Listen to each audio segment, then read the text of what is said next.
Okay, then I reckon I'll get started now. So, hello everybody, and welcome to our last talk of this week's hackathon. And this is all about inclusive design and environments. Our today's speaker is Iain Mckinnon, who is the co-founder and director of operations for the CIST. Iain also leads on inclusive design for the Global Disability and Innovation Hub, which is based right here at UCL, and he does lots of inclusive design research and consultancy work as part of this. Iain brings considerable experience working in inclusive design as both a consultant and client. He led on inclusive design for the development of Queen Elizabeth Olympic Park as part of the London 2012 Paralympic Legacy programme, producing the inclusive design standards and facilitating the Built Environment Access Panel. So, without further ado, I will now hand over to Iain to talk further about his work. Thank you. Thanks very much, both of you. So I'll share my screen because I've got some slides to show you. So hopefully you can all see that now. So yeah, thanks to the guys for inviting me to come and talk to you, albeit virtually this afternoon. And I know we're going to have kind of questions at the end. So as I talk, please do write down any questions that you've got for me, and I'll do my best to answer them as best I can at the end. But I've got a few slides, and I'm going to talk through these for the next kind of 20-25 minutes or so, and then we can have a bit of a discussion and answer any questions. So yeah, I work for the Global Disability Innovation Hub. Our academic research centre is based at UCL, so I'm part of the UCL community, and we also run our master's course through UCL, our MSc in Disability Design and Innovation, which is just about to start its second year. And we're also a community interest company, a CIC, which is a not-for-profit organisation that allows us to do consultancy work and do all our non-academic activities. So that's a little bit of the background. And I'm going to talk to you today about inclusive design, and particularly inclusive design in the built environment. Yeah, so my background, I think, is usually quite interesting to know where people come, how people come into this kind of sector. So I originally studied product design engineering when I was at university, quite a while ago now, but I've always worked in inclusive design, and primarily inclusive design of the built environment.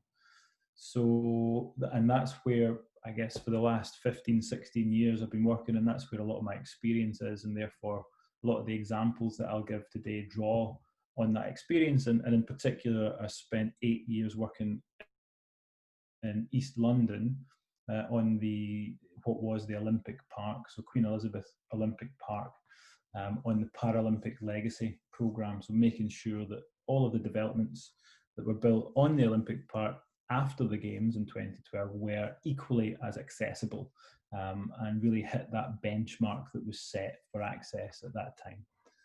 So inclusive design, it means or can mean different things to different people, and depending on what sector you're working in. But for me, this is my own kind of personal definition of inclusive design. So that's not to say that this is the only definition or the right definition. You can have your own, and you can disagree with this or agree. But for me, inclusive design can help all human beings experience the world around them in a fair and equal way by creating safe and accessible environments for all members of the community. So that's,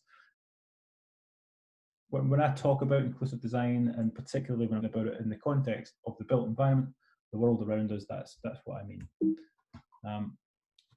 To elaborate on that a little further, I guess, I don't normally read out slides, but I will here, because I think these are quite important points to make. So when it comes to the built environment, there is a difference between just being accessible versus being inclusive. I think access can be made fairly easily in most cases. There's often a tendency to focus on physical access, level access. You start to think then about things like ramps and things like that. But for me, genuinely inclusive design is way, way more than that. It's about all of us. It's thinking about all of us as we age, throughout our lives as we change, our different abilities, our different requirements. And so it requires more. It's more than just being accessible. It's about, you know, allowing everyone to take part and to reach their full potential. Essentially, it's about people. Inclusive design is about people, and that includes you, it includes me, it includes all of us. So it's not a niche. We're not looking at a niche sector or a niche market here. We're not just thinking about disabled people or older people, thinking about all of us. So yeah, it considers a wide and different range of end users from different age groups, different backgrounds. It thinks about faith. It thinks about requirements of the local communities that you're working in and for. It thinks about hidden disabilities such as autism, chronic pain. So, and in doing so, it helps essentially create better, more intuitive and more usable designs that will, of course, benefit all of us throughout our lives. So I've got, in these slides, I've decided just to pick there's three important things that help you achieve and deliver inclusive design. So I've just picked three, and so I'm going to start with the first, which for me is the culture and the approach. I've been very lucky in my career, particularly recently, to work in places where they have had I would say a good inclusive culture, and have recognised the importance and the value of inclusion and inclusive design, which has helped me enormously. And I think you need that. You need that backing. You need that support at an organisational level.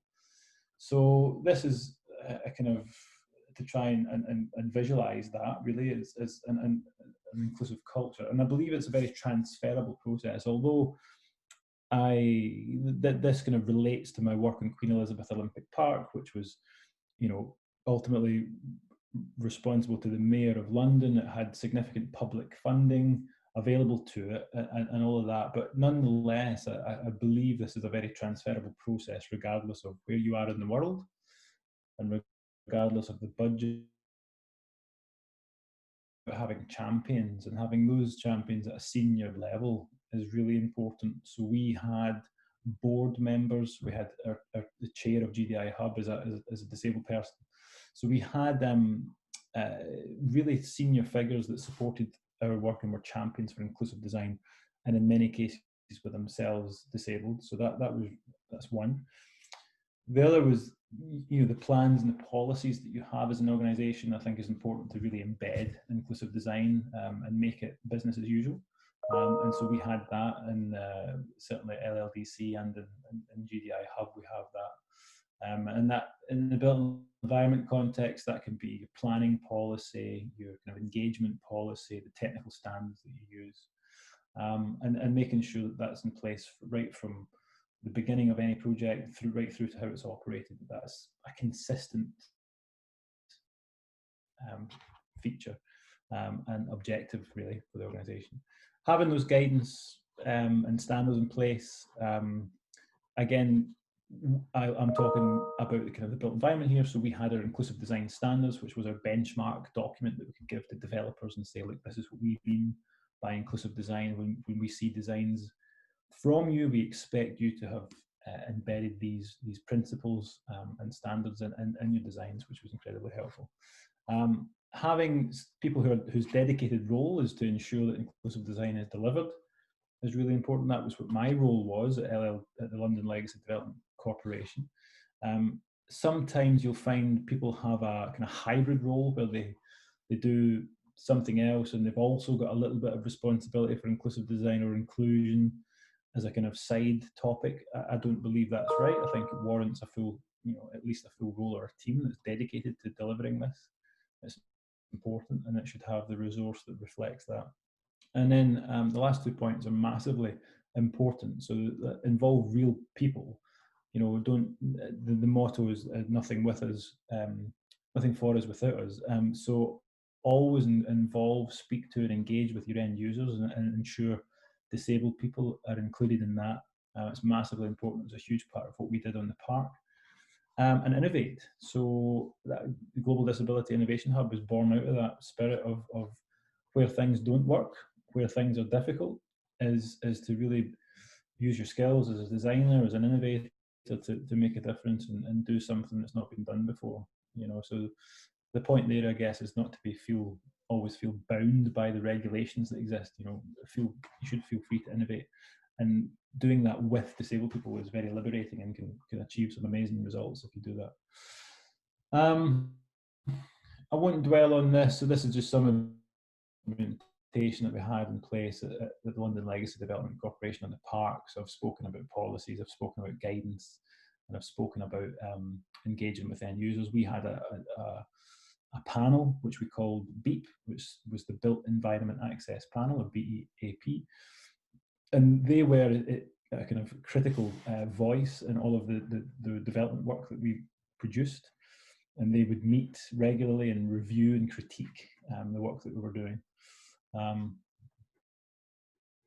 So having an inclusive approach, a transferable process, it's applicable throughout the whole project life cycle, regardless of what you're working in. So from the moment that you begin to form an idea for a project or a design, then at that stage is when you start to think about inclusion and inclusive design.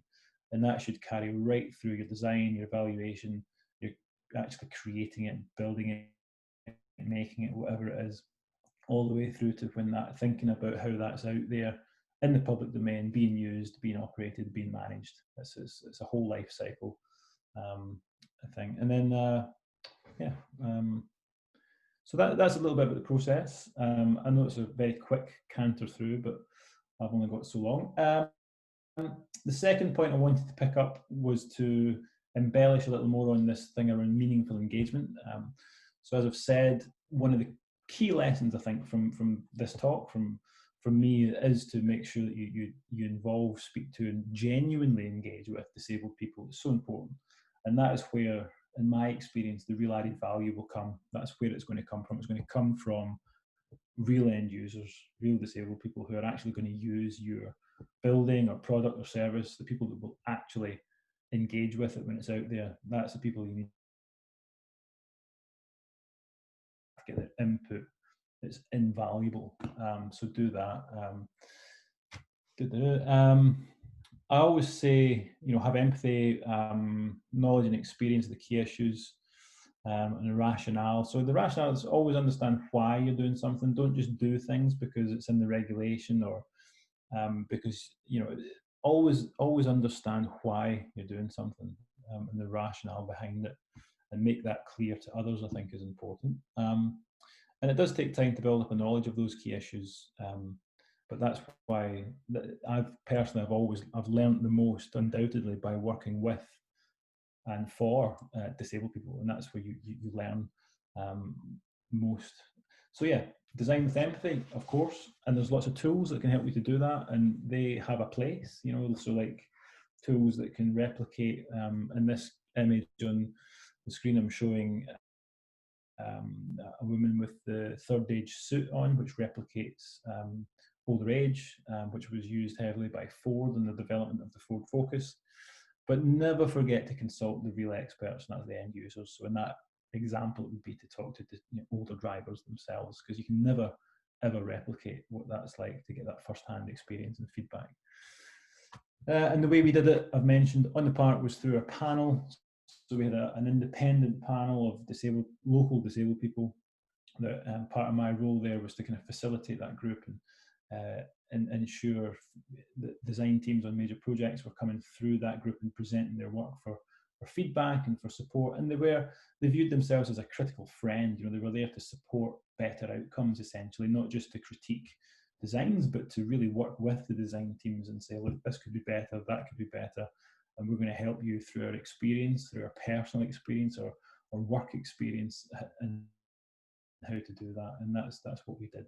So it's a very collaborative approach, and I would say delivered some good end results, some of which I've kind of got images of here. So there's many examples across the Queen Elizabeth Olympic Park that I can point to and say the Built Environment Access Panel are responsible for this and this and this. And these are some of them. So there's a huge new cultural and education district being built on the park just now, an enormous development, and were instrumental in ensuring that the level change between those two levels was a non-mechanical solution, as well as lifts, which was a huge a huge factor in the master plan of that scheme, and that came from BEEP and was included and is being built in the final design, which will support people who need access, good level access between those two levels, and means you're not reliant on banks of lifts that could break down or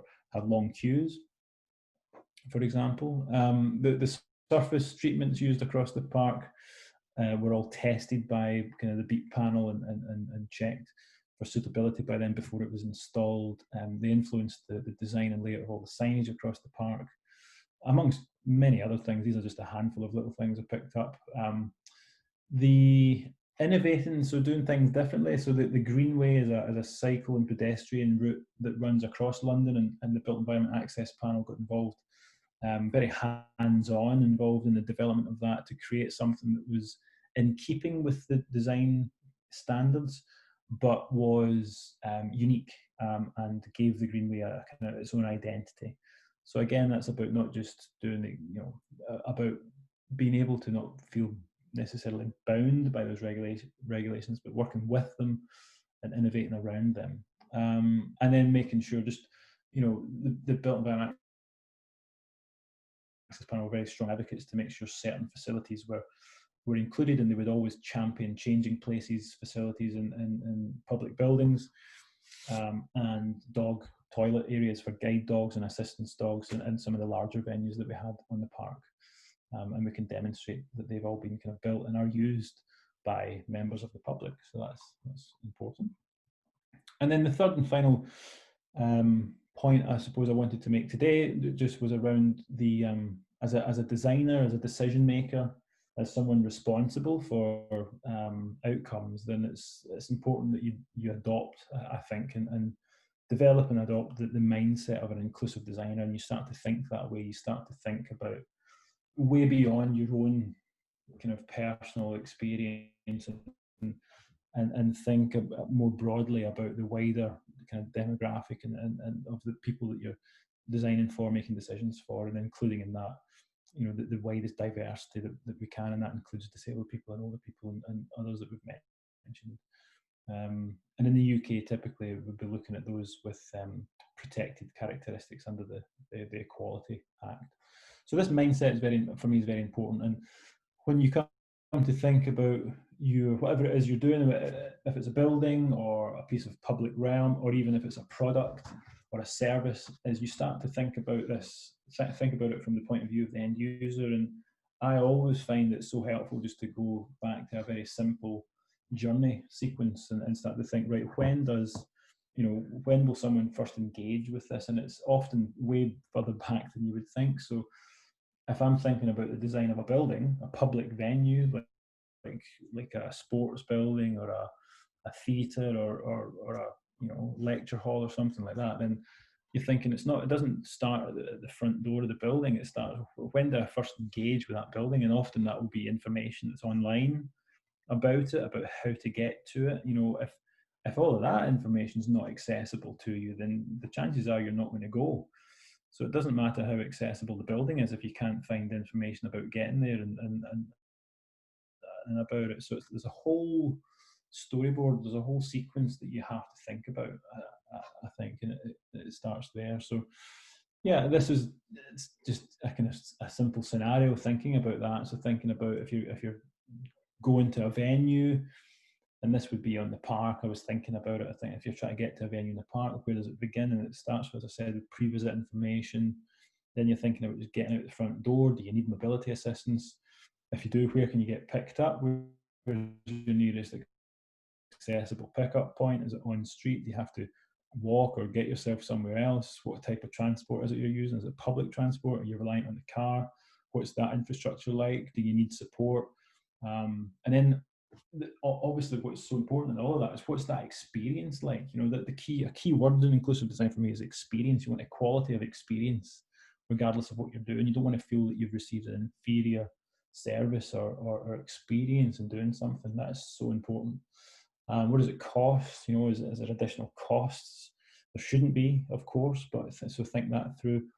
And this is all before you even get to the building. So you're thinking about this is before you even get to the front door of the building, that you're thinking about how do people, that's often would be the first thing the built environment access panel would ask a design team. Your design looks good, how do I get there? And then on to the next slide, which is again a similar little example, but this is now looking inside the building, right? Okay, we've got there, we're at the front door, what now? And so you'd be thinking about that main entrance point, how visible is it? How intuitive is it? How accessible is it? Of course. Then you've got things like the reception and staff that are there. So it's so important. Staff training, and disability equality and awareness training is vital for all front of house staff. You could have the most accessible building in the world, but if your staff haven't been given proper training, in terms of disability equality and awareness training, then ultimately, it falls at the first hurdle, because again, people's experience might be really negative from that interaction they have as soon as they walk through the front door. And that comes around to the building. That all adds and creates that atmosphere and ambience that the building has, which comes back to that point about experience. What's the experience you get from being here? Do you feel like it's an inclusive experience? And you should. And that, when it's done well, it's more or less invisible. You wouldn't, unless someone pointed things out to you, it shouldn't be, in your face kind of thing. So then you're thinking about the horizontal circulation, the vertical circulation through the building. What facilities are there? What accessible facilities are there? In particular, lighting, the acoustics, the signage and wayfinding is always a really important one for everyone, but especially so for many disabled people, and just in terms of being very clear about wayfinding, and there's lots of strategies you can employ to help and support that. And ultimately, you want to give people, a real sense of confidence about using your building, service, product. You want to elicit confidence in people, and feel comfortable in using your product, building, service, whatever it may be. And then just some of the work we've done in the park. Again, I just kind of picked these at random, really, but yeah, I mean, innovation-wise, we've done some things like there's a picture there in the top left-hand corner, which is we developed a tactile and audio map of the park to help people navigate.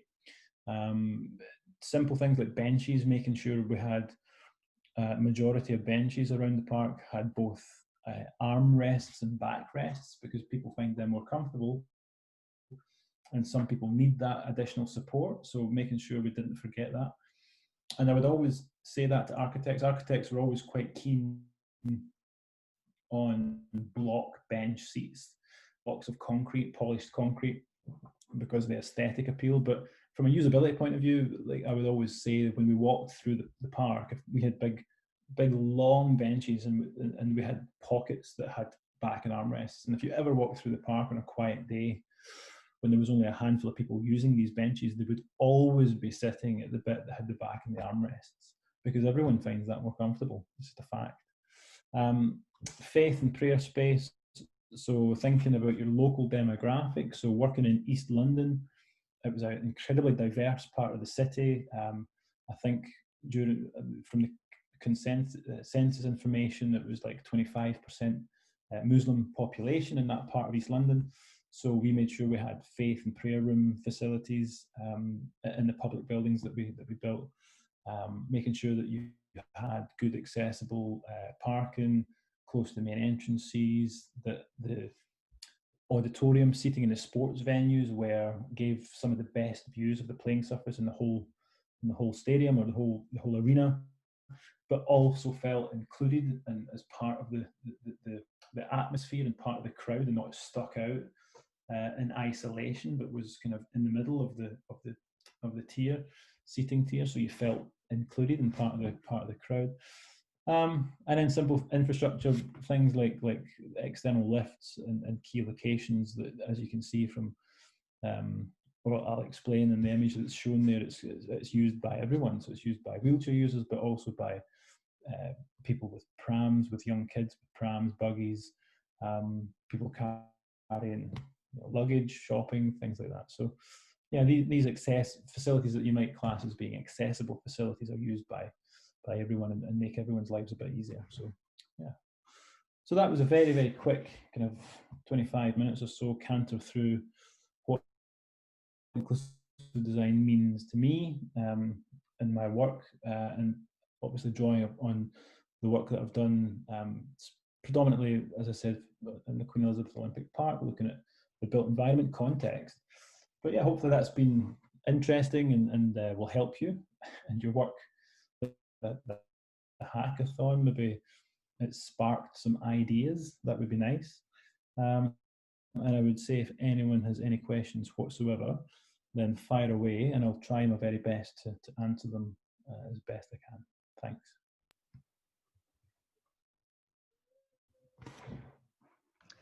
Thank you. That was coming. Sure. So if it's okay, we'll get started with those now.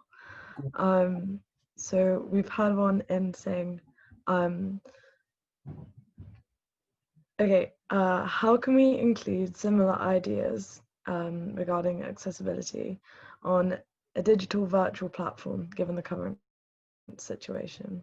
The digital virtual platform. So I guess it's regarding. Yeah, it's a good question. I mean, there is.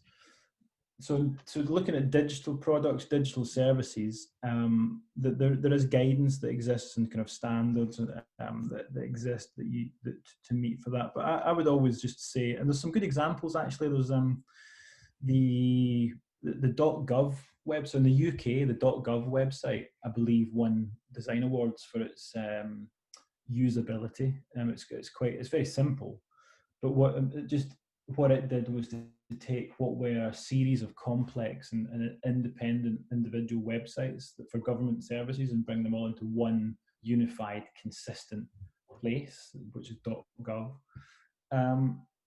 For me, that's quite a nice digital example to give, because nothing's perfect. I'm sure it's not perfect, but I think what it does do is provide a digital platform that's very intuitive, very simple, and in being simple and intuitive is actually quite elegant.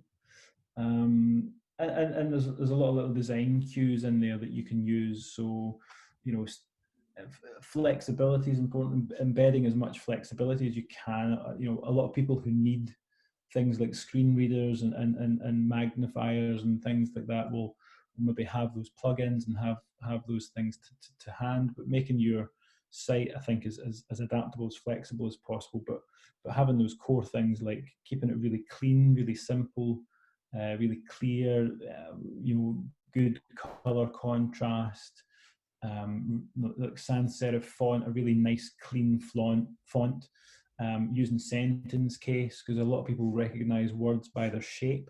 So make not all block capitals, but sentence case. And again, that helps everybody. You don't know it, but you recognize most words by the shape of them. You don't actually read the letters.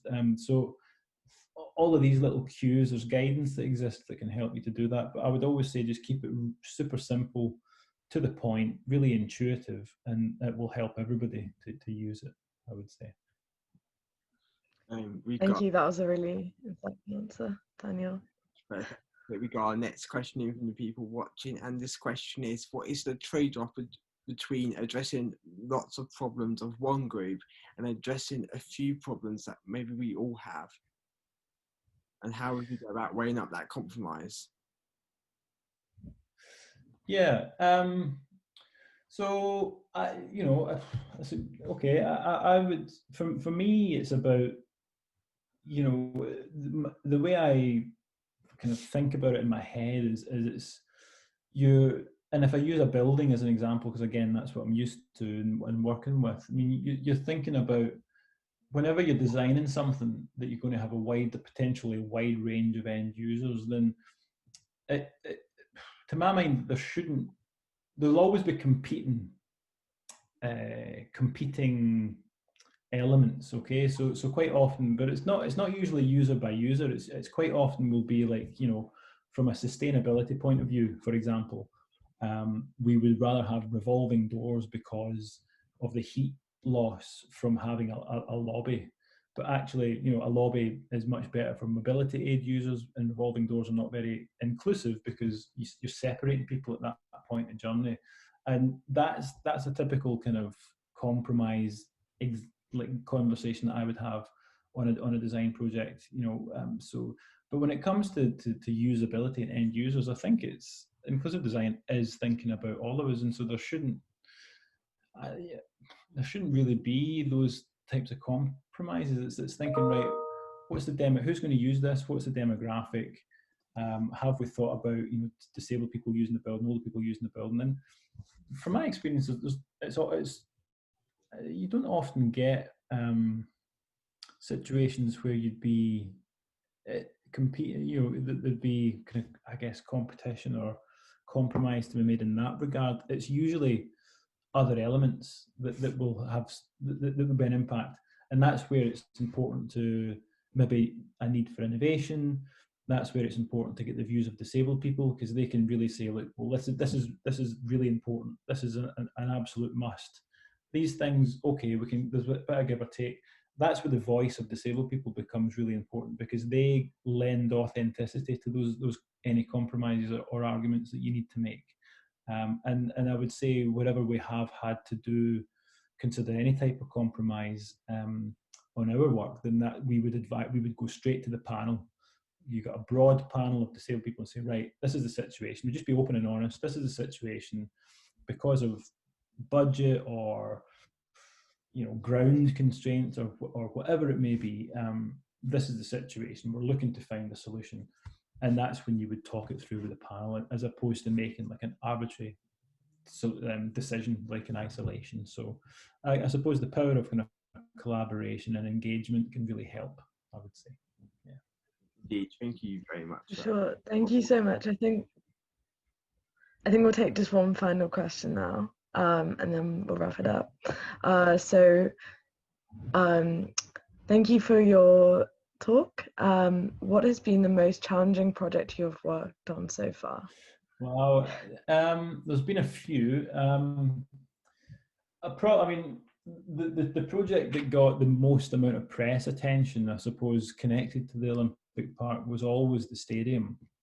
So the Olympic Stadium got a lot of press, not always kind of positive press, but it was actually a really positive design project. I suppose it was challenging because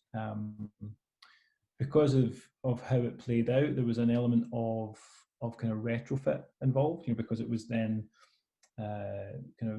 there was a lot of transformation work to make the stadium work for football in particular, but also be what it is now, which is a world-class multi-sports arena.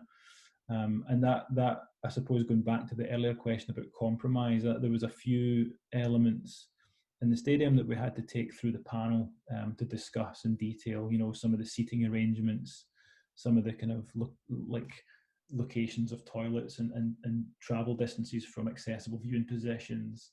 You know, a lot of these things were impacted by the retractable seating that's gone in to really make it a good atmosphere for football and to be close to the pitch and things. So that was all quite technical, quite complex issues that we had to deal with that were unique, unique in the world actually, and that we engaged heavily with the panel on. And I think that there were some compromises made in terms of maybe some of the travel distances to those toilets being just marginally on the boundaries of what the guidance was saying. But overall, I think we were all quite happy with the outcome, and what we've got there now is a stadium that I can say hand on heart, the wheelchair user accessible viewing positions are by far the best seats in the house. Like they offer if I was going to sit anywhere in the stadium to watch a game of football or rugby or whatever, I'd want a seat in the wheelchair user viewing positions, because as I said earlier, they're in the middle of the seating, so they're integrated, and they offer really great views. So, but it was challenging, technically challenging, and yeah. Sure. Thank you for that answer. That was a really eye-opening answer. Daniel, over to you. Okay, yeah. So thank you everybody for joining this presentation, and thank you for Iain for delivering that insightful presentation on the topic of inclusive design and his work with the Olympic Park in Stratford. And thank you for allowing us to consider that inclusive design is not just about the design of the actual product, but it's part of the culture, the approach, the people that actually deliver that product and how it's used day to day, and how we must consider the whole journey of a product, which I thought you brilliantly illustrated by about, that the information of it, accessibility buildings, that first interaction maybe with the person on the door as you enter that building. I'm sure this is some important points that we can consider and incorporate into our own projects. Great. Good. Well, I'm glad it's been of some use, and good luck to everyone for the rest of the hackathon. I know it's can be quite a challenging thing to take part in, and I wish you all the best for your submissions. Thank you. And just a few points for the participants. We really hope that you found great value on the talks this week. This was obviously our final talk of the week. If there's any that you've missed that you haven't watched back yet, please do that on our YouTube channel, as some of them may only be available during the week. So definitely catch up. The links are in Slack. Mm-hmm. Yeah, and the submission form for submitting the your submissions will be going live this afternoon on the Slack channel, so go and check that out and drop us a message on Slack if you have any questions. And the final point, the deadline is the 11:59 p.m. on Sunday, so don't miss that deadline, and best of luck. Good luck, guys. Bye. Thank Yeah. you, everyone. Bye. Bye.